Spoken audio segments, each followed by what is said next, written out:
It's time for us to open the phone lines. In fact, the phone lines are open. Let me just introduce you to the conversation. You might have heard about the whole scandal in the Nigerian Senate involving the Senate President himself, Senator Godswill Akpabio, and one of the three female senators in the National Assembly right now, Senator Natasha Akpoti-Oduaghan, has been in the news over the past couple of, almost getting to 2 weeks now, give or take. But that scandal continues to deliver a lot of drama. A lot of revelations have come to light, or allegations and counter allegations have come to light. And you might have seen all the bigwigs, all the political heavyweights jumping in. The former Vice President Atiku Abubakar jumping in. The former Senate President Bukola Saraki also weighing in. The Arewa Consultative Forum recently also joined the conversation, and a whole lot of other parties, husbands, wives of the parties involved, also jumping into the arena to give their 2 cents on this one. Now, beyond just the personal fight between the Senate President and Senator Natasha, we want to get your take on what you make of this whole entire mess, because it is apparently a mess that is leaving a sour taste or bad taste, whatever that taste might feel like, on the mouths of Nigerians. So as a Nigerian, as one who is represented in the Nigerian Senate by these individuals or by the institution itself, what do you make of this? And whose side are you on, if I may ask? I believe we have our first caller. Hello, good morning, and welcome to Daybreak Interactive. Who is on the line? Good morning, how are you? My name is Liberty. Sorry, come again? I didn't catch your name. My name is Liberty. Liberty. Yes. Liberty, where are you calling from? I'm calling from Abuja. Good to hear from you, Liberty. Go ahead, please. Yes.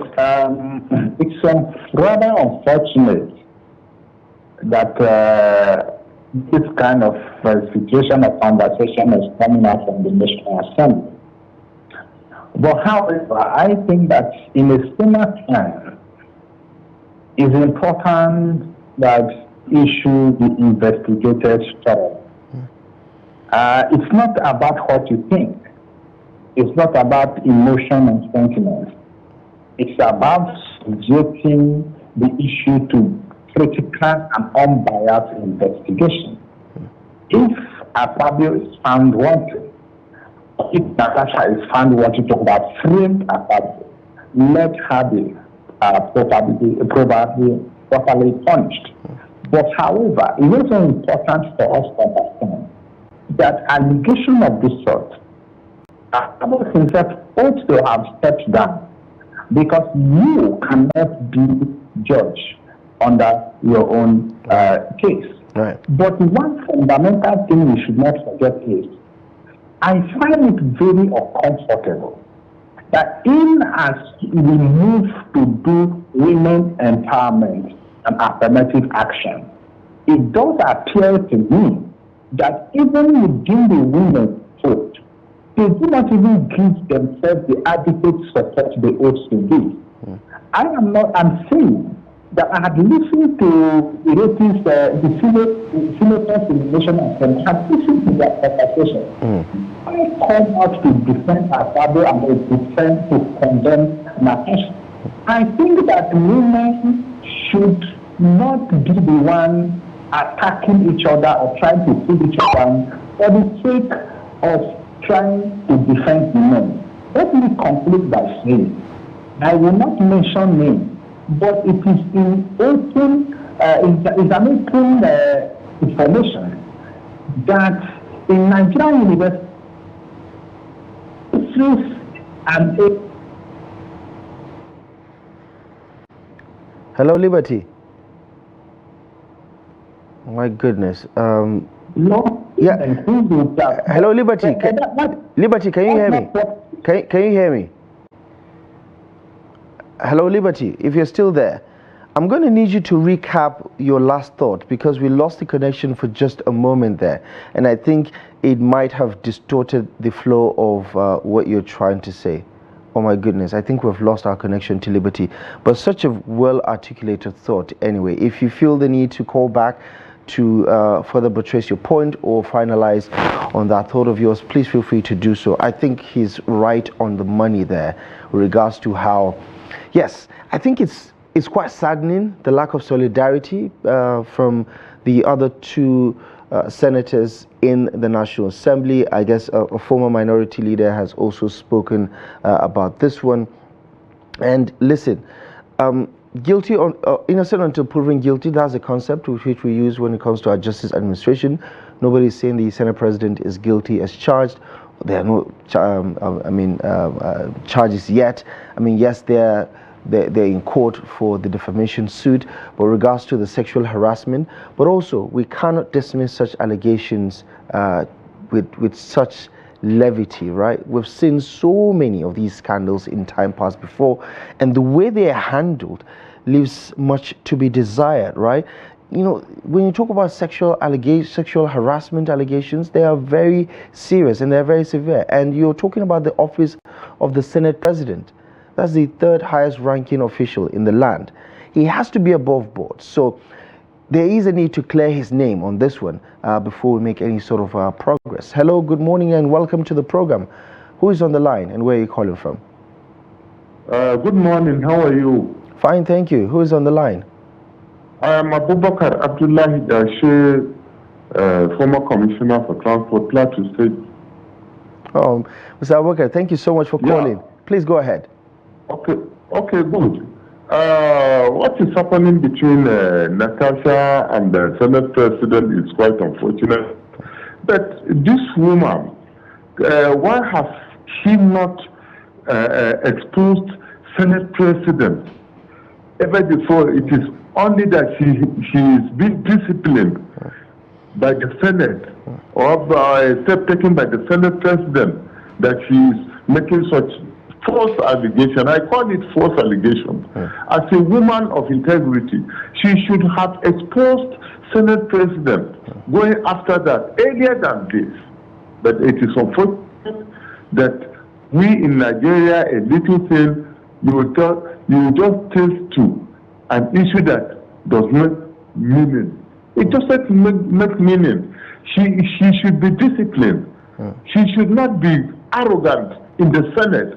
If you are a senator, be you a woman or a man, you should be disciplined. So people like Abdul Nindi were disciplined for some months and so on and so forth. In discipline, there was no allegation because she's a woman. She will bring in allegation of harassment. I mean, it is unfortunate. She should be disciplined. She should be very careful with her utterances and so on. Thank you very much, sir. Thank you very much for your take. And like I did say, this is one particular conversation that has divided opinions. There are people who are on Natasha's side, whether they've seen evidence or not. There are people who are defending the Senate President, whether they've seen they've seen any evidence contrary to what was being said. But beyond that is a need for an investigation that can actually unearth the truth of the matter. But then again, when it comes to the Nigerian Senate or the National Assembly, but particularly the Red Chamber, right? Several allegations have come to light. Remember back in 2008, right? Senator Nuhu Aliyu alleged that the National Assembly members, that there are some who are involved in 419 or fee fraud. And, he said he has a list of all of those National Assembly members. If you can remember in 2008, this particular thing happened, this scandal happened. However, what happened? He had to apologize. He was punished, and the whole thing was swept under the rug. Why would a senator make such an allegation if he didn't have proof? But I think we have someone on the line, so let's double down on this conversation. Hello, good morning. Good morning, Abdullahi. Good morning to you. Welcome to the program. Who is on the line and where are you calling from? Thank you. My name is Umar Farouk Saeed, calling from Funtua. Umar Farouk, how is Funtua this morning? Funtua is very well, very good. Good. The weather is okay. Good. I hope Ramadan is going smoothly over there. Yes, Ramadan is very glorious as usual. Right. Thank you. Please go ahead. Yeah. My contribution is that I listened to the previous caller who tried to share the blame between Natasha and Akpabio. He talked about respect. she should be disciplined. I think the Senate President has lost every right to take any step in disciplining the woman concerned. Because this woman is not the only one that has come up with this kind of allegation. A few days after she spoke, she spoke about it, another woman came out. She said she once slapped the same Senate President for making sexual advances towards her. That means it is in his character to use his position to harass women. And if it were in a Senate climb, this man should have resigned for now. But I don't know why we Nigerians, we don't look at the situation as it is. We speak the whole truth. There is no point trying to apportion the blame on this woman. Somebody said that she should have exposed him long time before now. No, if she did that, we would still blame her. We would, some people would say that she would have waited for more advances to be made towards her. So I don't understand. Right. We, the masses, are not are yearning for good governance. But when bad acts are exposed, we don't lend our voices in condemning them and enforcing them out of office. Right.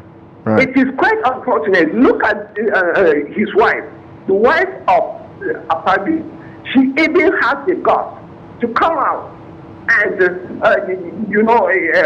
criticize Natasha and even proceeded to court to institute a civil action against her. Right. And what they don't understand is that when an issue of defamation is raised, it acts in personam.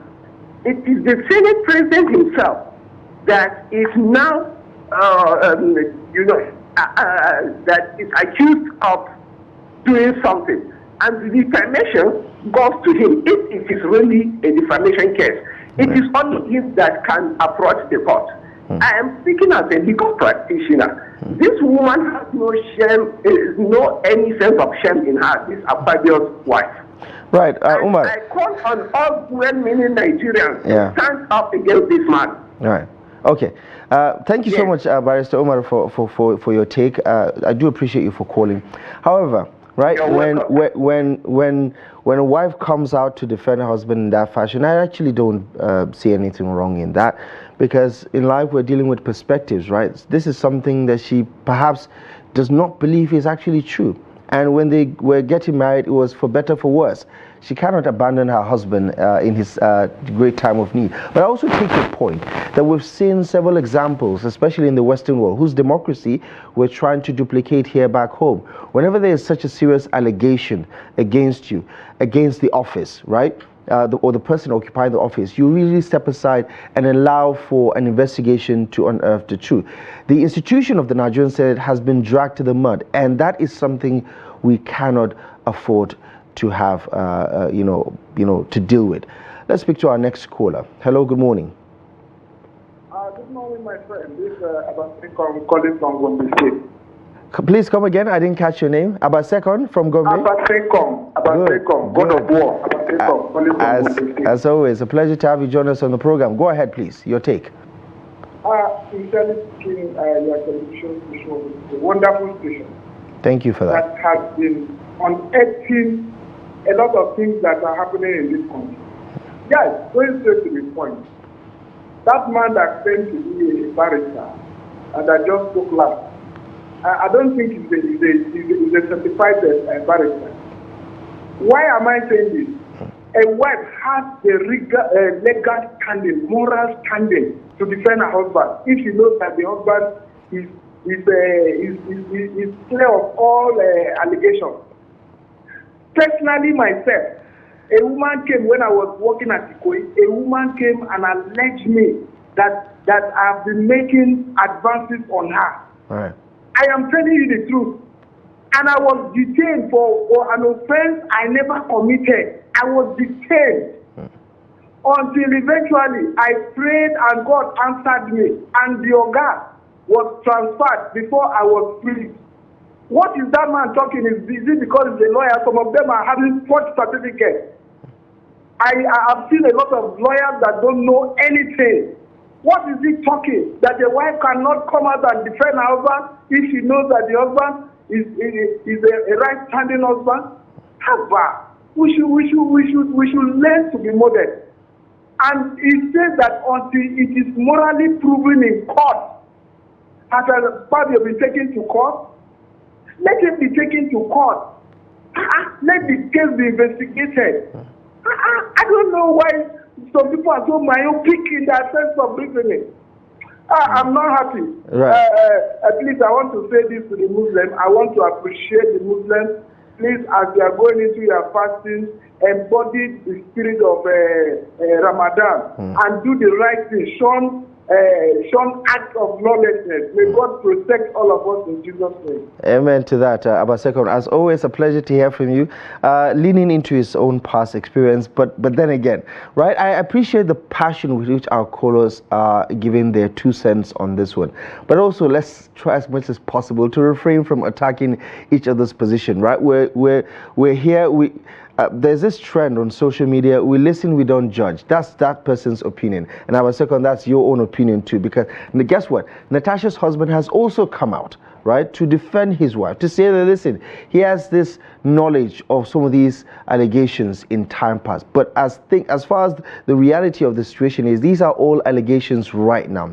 Nothing is being prosecuted in the court of law, and it's sad that this is appearing to be a media trial to test who is popular, who is winning, who Nigerians believe the most. But I think there are 2 losers here, and that is first and foremost the institution of the Nigerian Senate itself, and then Nigerians who have a bigger fish to fry when it comes to their economic reality, but have been inundated with this seemingly less than important issue. Not that sexual harassment allegations are not serious issues, but in the grand scheme of things, in the hierarchy or the priority list of all of the things that the Nigerian Senate has to consider, this isn't necessarily a top priority. However, that is not to minimize the severity of this issue, because the office of the Senate President is such a serious office that whoever occupies that seat has to be above board, including some of these personal relationships that they do have. But also, let's also factor in the dynamic between the Senate President and a junior senator, so to say, because we have ranking senators, and Senator Natasha is not one of them, right? And then she's also a woman. So there are apparently a lot of things not necessarily favoring Senator Natasha right now, but also he who alleges must, prove, right? And that is where the conversation is tilting towards.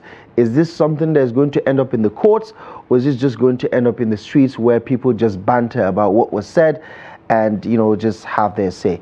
Let's speak to our next caller. Hello, good morning. Hello, good morning, Adora. Good morning. Who is on the line and where are you calling from? My name is Mr. Paul. I'm calling you from Makodi, Benue State. Mr. Paul from Benue, right? Yes, Makodi. Makodi in Benue. How's Makodi this morning? Makodi is hot, normal. Okay, great. Go ahead, please. Yes. This is a topic that you brought up. I think it has been on the air for about 2 weeks ago now. And everybody has been saying what they want to say concerning it. But my own take on the issue. First of all, I want to say that the arrangement of the Senate seat, if the seat is not properly arranged, or maybe people are not obeying the way they should sit on those chairs, the senators, is it the work of the Senate President to do the seat arrangement? Because if there is people who are supposed to take care of that, I don't think this woman should have any issue directly with the Senate President concerning the seating arrangement. That is number one. Secondly, I read over the news, Punch News precisely, that a senator is permitted to sit anywhere in the chamber there. But if he or she wants to contribute to whatever they are discussing, or she has a motion to raise, the person must be on his own designated seat. And that day that this issue happened, it's as if the lady, Mrs. Natasha, was not on her own proper seat. And that is why she was being obstructed that she would not participate. She should not say anything until she maintained the normal practical of the house. That is what I understand by what I read. That they have handbook that they give to every senator, that we give them the rule and regulation of how they behave and what they do in the house there. That the senator is permitted to sit anywhere he or she wants. But if you want to contribute, you must be on your designated seat. I'm aware of that. That is what they say. Right. Then to the issue of granting interview, that the Akpabio has been seducing her or whatever. If she has her own, if she has her proof, I think Nigerians will be happy to see it so that we can know who to blame on that issue. Yes, because I don't think if she doesn't have a proof, she will be altering source. Because I know women, if they want to lay you to the cross, there is nothing they cannot do. Sorry to use that statement. If a woman wants to lay you to the cross, because they know they will gain sympathy of people when they raise issue that they want to make love to me by force. They will gain sympathy than man. It's not easy for a man to say a woman wants to rape me, but when a woman raises force, she will have support of everybody. So I think she have a proof. Let her come out and prove it to the world so that we will know how to go about it. Thank you very much. That's my take. Thank you very much, Mr. Paul. Enjoy the rest of your day. Just to clear a few things, Senator Natasha did not allege rape. There's a difference between rape and sexual harassment, right? So that is not in the vocabulary of what Senator Natasha said. And if it was rape, we'd be talking about a different conversation. But I suppose the damage has been done, right? Whoever is lying here or whoever doesn't have the facts to prove it, the damage has been done to both Senator Natasha, to both Senator Akpabio. You look at all the interest this conversation or controversy has generated over the past couple of days and what it means for the Nigerian Senate going forward. The damage has already been done, right? But in typical Nigerian Senate fashion, they're going to sweep this under the rug and move on as if nothing has happened, because we've seen it multiple times before involving Nigerian senators or even presiding officers. Let's speak to our next caller. Hello, good morning. Hello, good morning. Good morning. Welcome to the program. Good morning. Yes, my name is Daniel from Jalingo. Daniel, how is Jalingo this morning? Everywhere is very fine, very cool. Please go ahead, Daniel. The weather is hot. Yeah, what can you do about the weather, right? Please go ahead with your take. Yeah. So what we are saying here is that in a true democratic system, if we really want to practice democracy, the two of them are supposed to stay aside for proper investigation, or they should face the Senate investigative panel. This is how it's supposed to be. Daniel, do you think the Senate will be fair because they have already taken a side with the Senate president? Yes, that is another problem we're having in our system. You see, I normally say this: African countries need to be recolonized. The second Berlin conference should take place. Yes, we are not ready for leadership. So the second Berlin conference should take place. In fact, the Western world need to come back and recolonize Africa again. In the Western world, allegations like this need to be investigated properly. The two of them will step aside. They will provide active leadership in the Senate to continue pending when the outcome of the legislation. Look at the way they are just playing with our Senate. Just as you said, it's us that are facing it. The name of our Senate and us the populace. So I don't expect them to be there for now. Issue of the wife or the husband, this one is a lawyer, this one is not a lawyer. It's not what we are talking about. The two of them should step aside, face the investigative panel. And another thing is actually very fair. Look at what is happening in the Nigerian judiciary is the number one problem of this our system problem. The Constitution will tell something clearly. Somebody will give you a technical interpretation. You bring 4 to 1.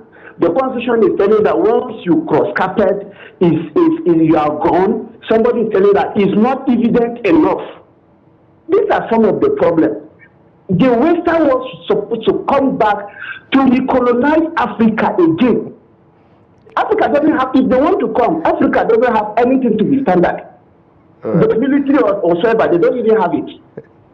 So, please, they should step aside. Thank you. Okay, thank you so much, Daniel. I mean, I'm laughing because, you know, the idea of recolonization is just laughable.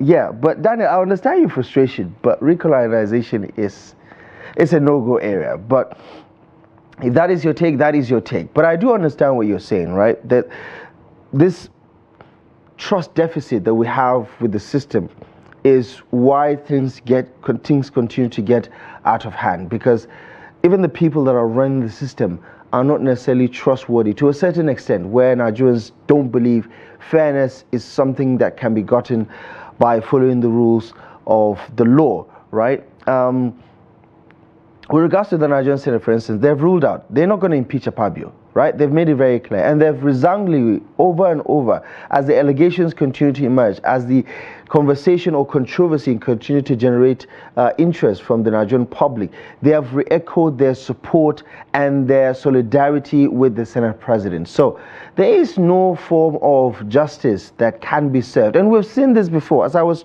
trying to say earlier, right? If you go down memory lane, 2017, for instance, the certificate scandal involving Senator Dino Melaye, right? What happened? He served his full term. Asset declaration charges against Senate President Bukola Saraki was brought in, highly politicized, but we also saw the solidarity of the senators who accompanied the Senate President to court, right? Shielding him from any form of intimidation. Bribery allegations against Senate President Adolphus Wabara back in 2005. What happened? He was implicated in a 55 million bribery scandal involving the budget of the Ministry of Education. President Obasanjo publicly accused the Senate President then. Wabara resigned from his position following those allegations, obviously because of the pressure from the federal government. But was there any sort of punishment? I don't think so. Organ harvesting conviction of Senator Eke Ekweremadu happened in the United Kingdom, remember? But some of these things happened back home here. But these are just to mention but a few. Remember Abdul Lingi most recently, I think one of our callers mentioned it. He was punished, even though some of the allegations that he made were somehow quote-unquote unfounded. But you get the sense that no individual senator or even group of senators can go against the Senate leadership and survive. And that does not allow for fair hearing, does not allow for the kind of justice that Nigerians want to see, especially from our leaders who are the voice of the people in that national chamber or chambers of the National Assembly. But thank you all for joining the conversation. Interestingly, or rather disturbingly for me personally, is that not a single woman called in to join the conversation. You had a lot of men share their 2 cents on this one, and I must say that does not augur well for the women, for giving everything that has incentivized the need for them to speak out on this and many other national issues. But thank you most kindly to all our callers, to all those who were unsuccessful in their attempt to join the conversation. We'll do this again tomorrow on our next edition.